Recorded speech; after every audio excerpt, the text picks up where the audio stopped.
Going back to the selling, it's fascinating because I think about it. There's a dish called Som Papdi. Okay? With so much work and labor of love goes into it. You pour in the sugar into this basin and just keep pulling it.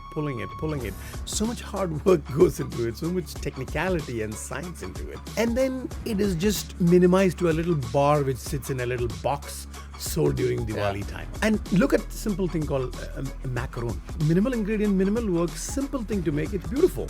But the point is, if you compare the popularity of a macaron versus a Som Papdi, where are we? Gotta be there. I'm losing my cool. I'm on the edge. Something's taking over me. I'm gonna be down on my knees. You know I'm ready for this. You keep me begging for this. This is the Ocio show with Rahul, where I have deep conversations with interesting people on topics that are meaningful, slightly personal, and perhaps controversial. Roll with this. I can do this all day. I can do this all day. Back up, I'ma run this town. I'm headed for the top and you know it's going down.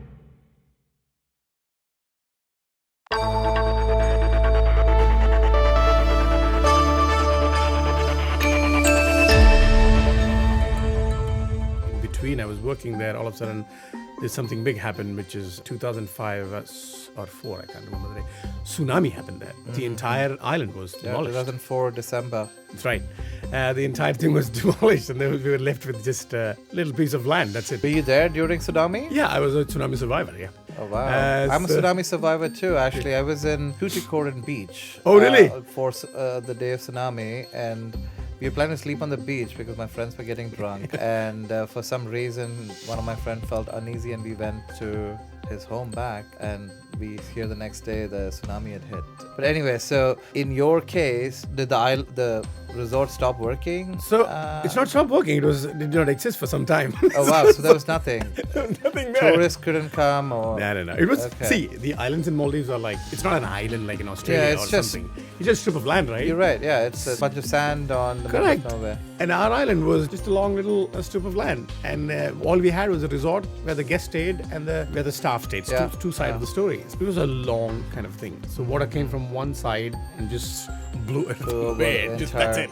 All the villas gone. And It's all of gone, that. half gone. It's all gone. I was actually standing in the lobby that day. I was talking to somebody, Oh, wow. and I saw the water come, and then it just poof, and it's all gone.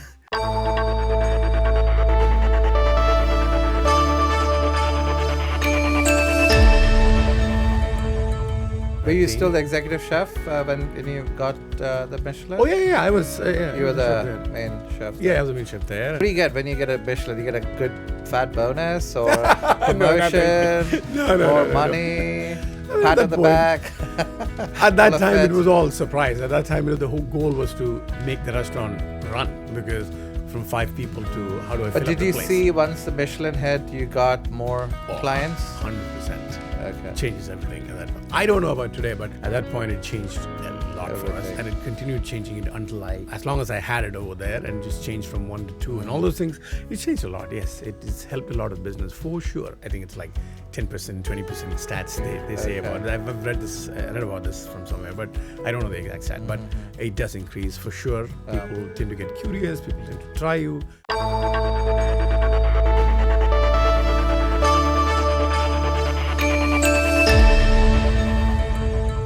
What is really California cuisine? I want to just answer the first question. I mean, the thing which you touched upon, Indian cuisine. People say Indian cuisine.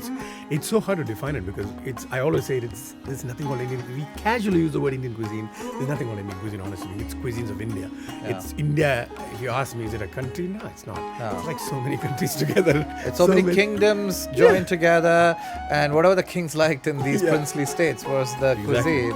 Even within a state. Because imagine, like, you go to all these 30 states now. Why go that far? Just take our state where we came from. Yeah. Kerala. Compare the food from north of Kerala to south You're of right. Kerala. And you go every Totally different. county or every district, the food changes all the way. It changes. When I say changes, it really changes. It changes. Yeah, you're looking at very pork-centered, beef-centered, vegetarian, Arabic food in the north, and there's like so many different variations. Yeah, true. I mean, It's amazing.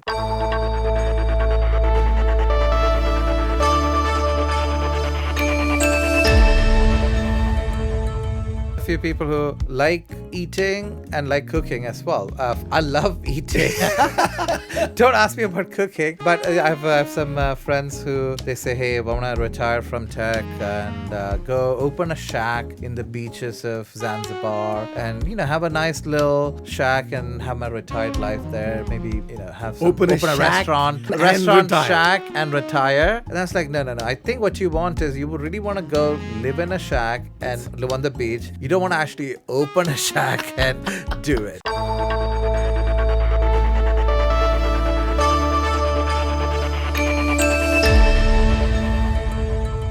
What are some hidden perks of being a chef? Hidden perks? Oh, there are many, actually speaking. You get recognized at many restaurants you go. You just tend to get a lot of free meals. You enjoy some of the best restaurants. You could probably, not necessarily free meals.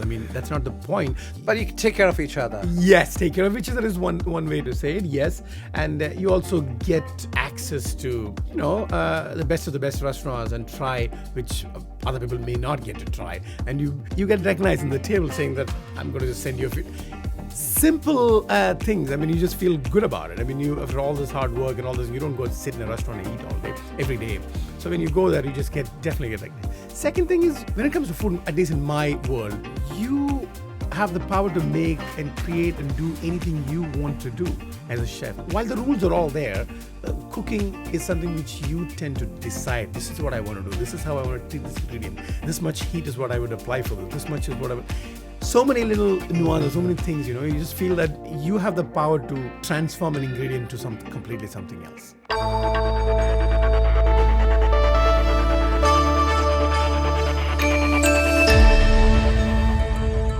What are the profit margins? High-end restaurant, higher you go, lesser the profitability is, for sure. When I say higher, not in the size, I mean to say high on the quality, it gets less profitable, for sure.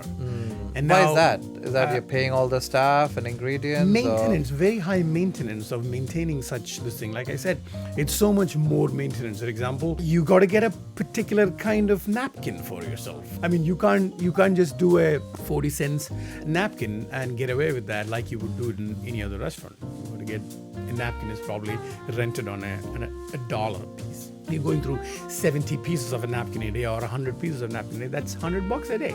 That's $3,000 a month. That's like $40,000 a year. That's expense. All these small things adds up. So maintenance of that is high.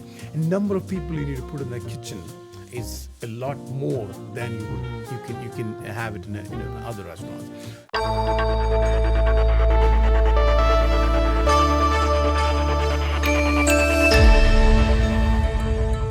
Is that a common thing in some of the high-end restaurants where you get these ingredients? Especially when it comes to fish, Japan is a place for sure. But it also depends on, like, for example, dry spices. I cannot get the dry spices I want to use from here. Obviously, I have to go back to India, south or north of India, or Indonesia.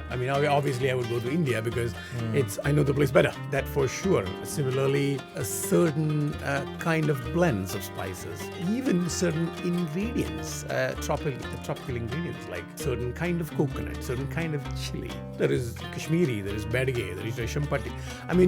The chilies, like the Mexico has like an array of chilies, India has too. Different chilies do different business to the dishes you make. So you have to pick those things from certain place back home, like Britannia from Pakistan. And these are things you learned over your experience or in school, or like how does one figure all this out? School you just learn theory.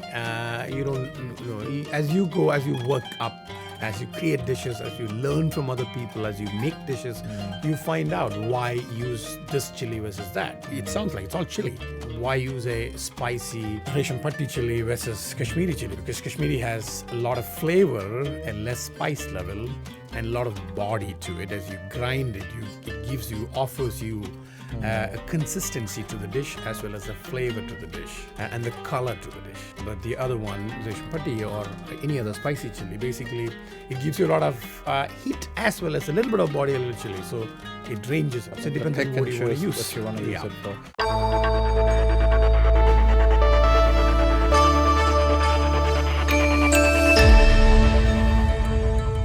How do you think about innovation when it comes to food. So René, I mean, he's a fascinating human being and what an amazing chef and all these things. And the stuff he's done, I don't think many people in the world has done. The ballsiness of the move he's made, like shut the restaurant down, start all over, move his entire restaurant to Mexico, move it to Tokyo. Who can do in this scale? I mean, I can do a pop-up for a day, but the way he does it, like, poof. I was fortunate to meet him in New York last month, a month ago or so, and he was there for a shoot. So anyways, I mean, that's a dream for most chefs. It's not easy for that to happen with everyone, given your personal life and things go on in your life, all those things. It's not easy to do that. He's one of those people who's made that happen. Ferran Adrià made it happen many years ago in Spain. Or like a few other ones as Very well. few people have made that kind of radical approach to restaurants and cooking happen. Those are the moves which actually create, give birth to something extraordinary. If you can do great stuff, that's extraordinary, genius stuff. I mean, it's not easy to do that. The connections, the supply chain, the passion, the time.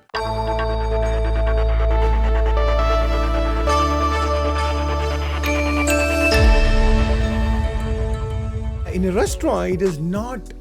People get offended of the fact that a dosa is sold $20 or $22.